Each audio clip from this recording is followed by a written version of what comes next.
Tom?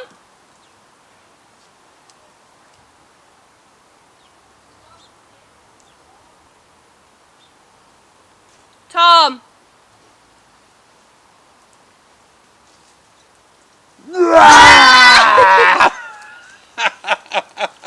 Oh my god. Hey up, mate. Hello. Happy Halloween. Happy Halloween. Oh. Now then. Hey up. So we're back. We're back. It's been a year. A full year. Our last Into Wild was October last year. It was when we were at RSPB Old Moor. Yeah, global pandemics aside and that sort of thing, hopefully we're back now. Yeah. So yes, last time we saw you guys was October last year, and we were doing all the Old Moor stuff, which was lovely. But one thing we didn't touch on was the fact that Halloween. Rosie's got smoke in her eyes. Smoke in my eyes. Sorry, mate. That's all right. Don't worry about it. Because we're by the fire, which is very nice. Yeah, we didn't touch on this Halloween at autumn time, so we thought we'd do a little bit of an autumnal Halloweeny gig. Yeah, a little autumnal theme. Yeah. So I think we're going to kick it off by really Tom giving us a bit of a history of Halloween, because, you know, how many of us really know why we have Halloween or trick or treat? Where did it come from? Yeah. So yeah, let's have a look at a bit of that.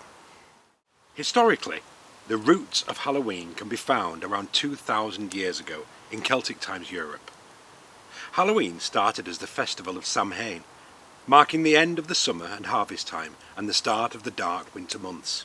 It was believed that Samhain marked the time when the world of the living and the dead were closest. The Celts believed that their dead would come and visit them. Large fires were built in each village to ward off any evil spirits.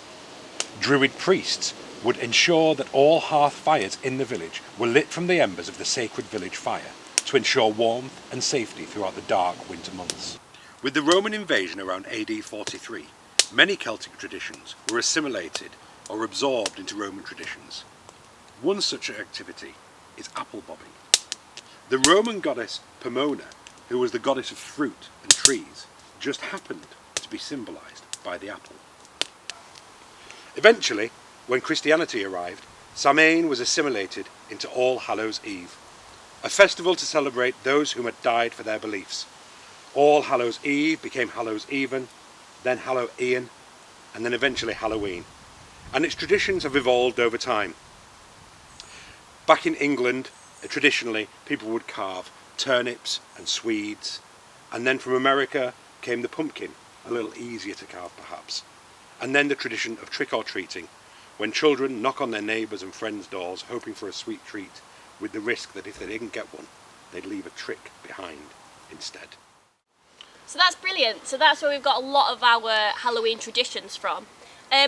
But there are certain creatures and things in nature that we associate with Halloween as well. So things like rats, spiders, bats, fungi, stuff like that, that are all autumnal things that just so happen to coincide with Halloween as well. So we're going to explore some of those things in Into Wild as well. Yeah, absolutely. Like Rosie says though, autumn's not just about Halloween. There's all sorts of other interesting nature experiences that can be had as well. One particularly good thing at this time of year is, of course, the deer rut.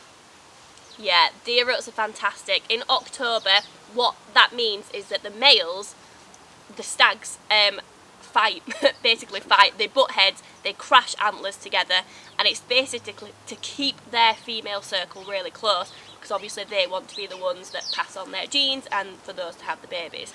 So at this time of year, you'll hear the male stags bellowing, which is, it's like a roar, isn't it? It's a really loud, deep sound that if you've not heard before, you'd be very confused if you heard it without seeing a deer. It's more known that red deers do this, but all deer species do it throughout the UK. And yeah, and they butt heads, and it's quite dramatic, and they can really injure themselves as well. They can permanently damage eyes if they miss antlers and things like that. But we were lucky enough to go watch a deer rut, weren't we?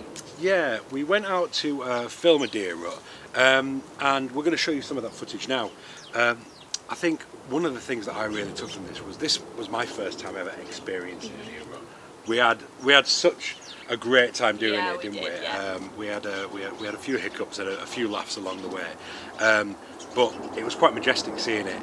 I think one of the things to really point out is if you are going to get out there to see a deer rut, which we really would encourage you to do bear in mind to keep your distance, especially if you want to take photographs and things. There's always that sort of want and need to get close to them. Yeah. You feel that, but do try and avoid it because the deer are very pumped up on testosterone, the males at this time, and they can be quite dangerous. So do keep your distance because you just don't want to be getting in the way of that wildlife sort of spectacle either. Yeah, certainly. So, I think we should get into woods now and start seeing what we can find, what kind of nature we find associated to Halloween, what fungusy things we might see. Gonna be spooky. I think it might be a bit spooky. Will you look after me? I'll look after you. Right, let's get into woods. Let's go. Come on. One of our most commonly feared creatures is the spider. Let's take a look at this creature and find out why. Spiders live in many different habitats, and in the UK there are over 650 different species. The one we're looking at today, in Rosie's shed, is Tegenaria domestica, or the house spider. Both male and female house spiders will spin webs. They look slightly different in that the males have a slightly longer abdomen. So why is it that we fear these creatures so much? Could it be their 8 long legs, their fangs that protrude from the front of their mouths, or is it their speed or their agility? I think a lot of this has got to do with our inherent fear of them from our ancestors.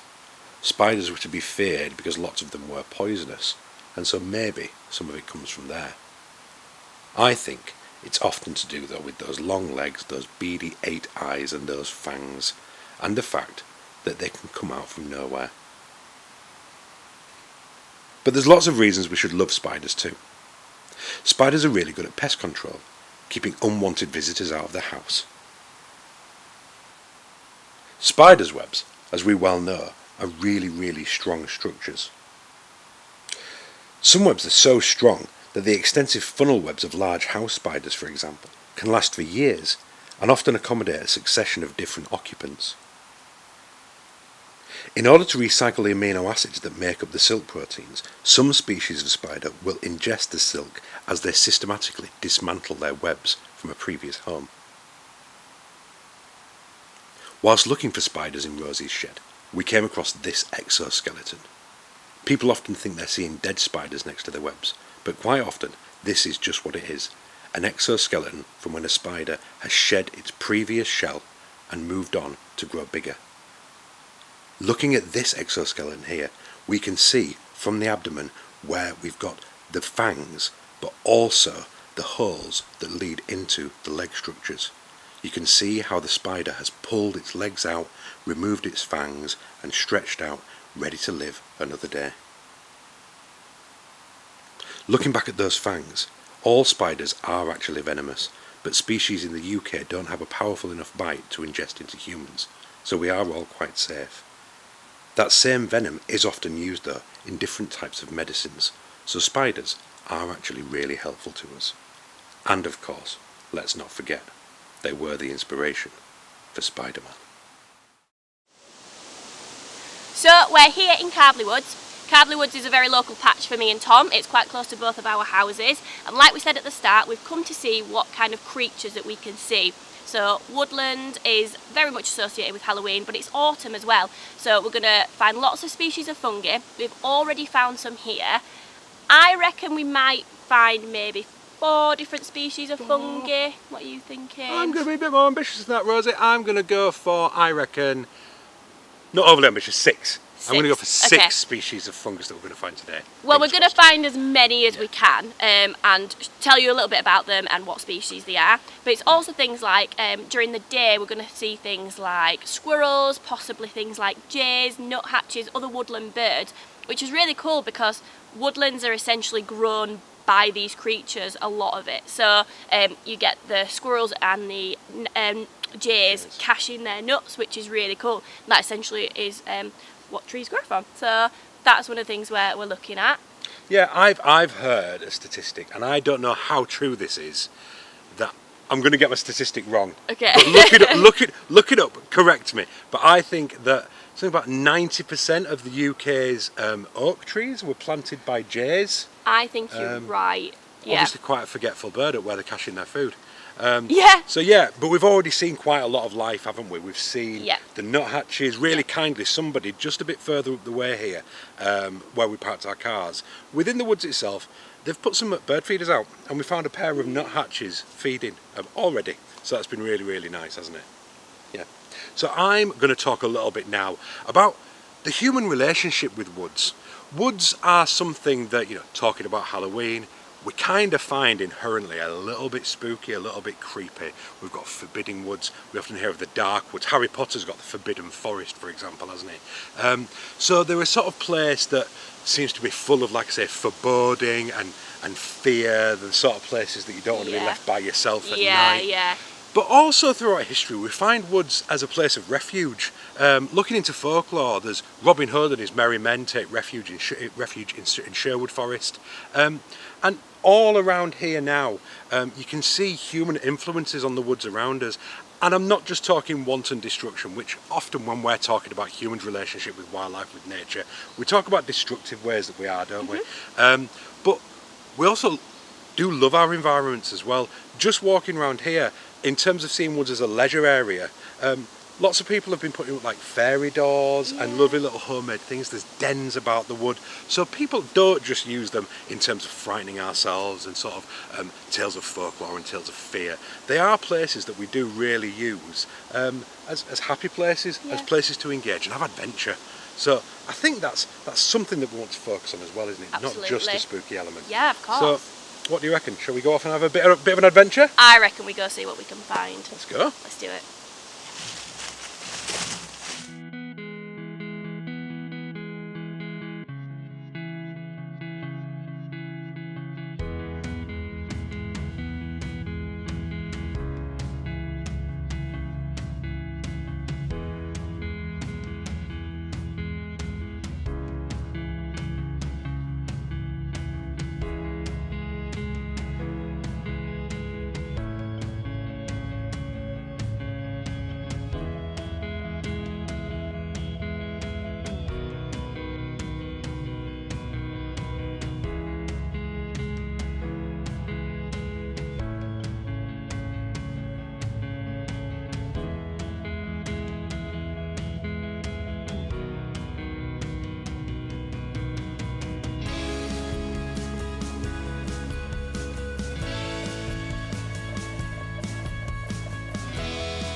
Keep walking, see what we can find.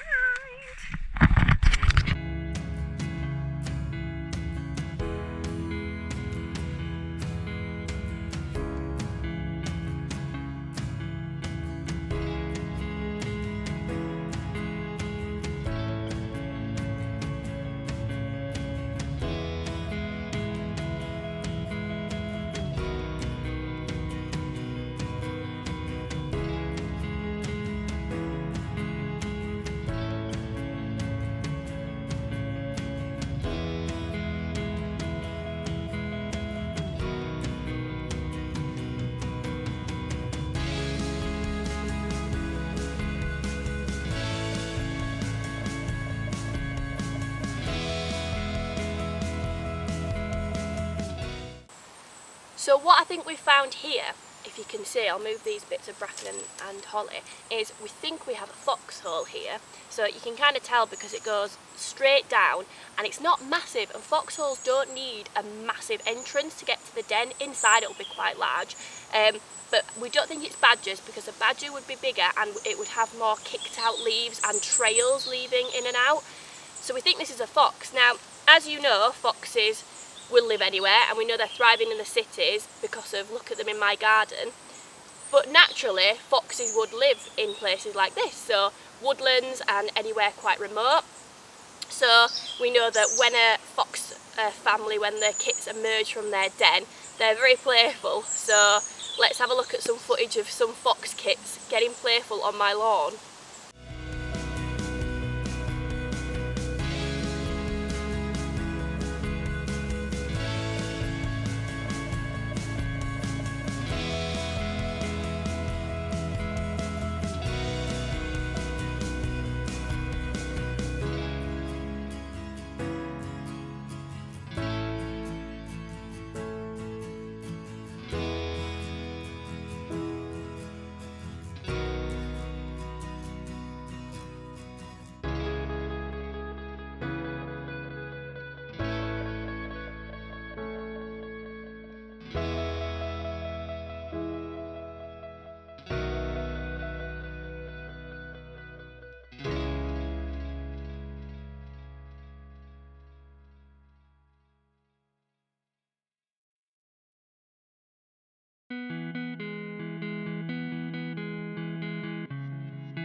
Into wild. All about the serious wildlife fun. It's also about. Oh my god! This. I'm so concerned. It's quite. It's not the most health conscious swing I've ever seen. I'd like you to see how I'm sat on this. Can you maybe just show them that I'm barely sat on anything? I'm just gonna have a look at Rosie's bottom now. Oh mate, that's not. If it were longer, I'd be more confident. I mean, just that it's very. It was not the most gracious. Go on. Oh, graceful. It wasn't the most graceful. Oh! It wasn't the most graceful mounting, as it were, of the swing. Obviously, they're seeing the mountain. I'm not been put through it.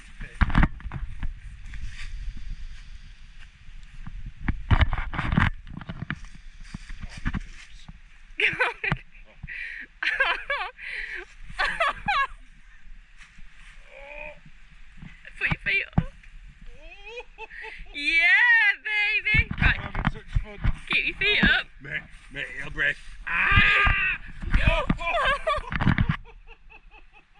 It's fine.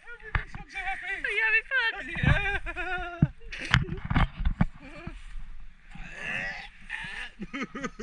What is even?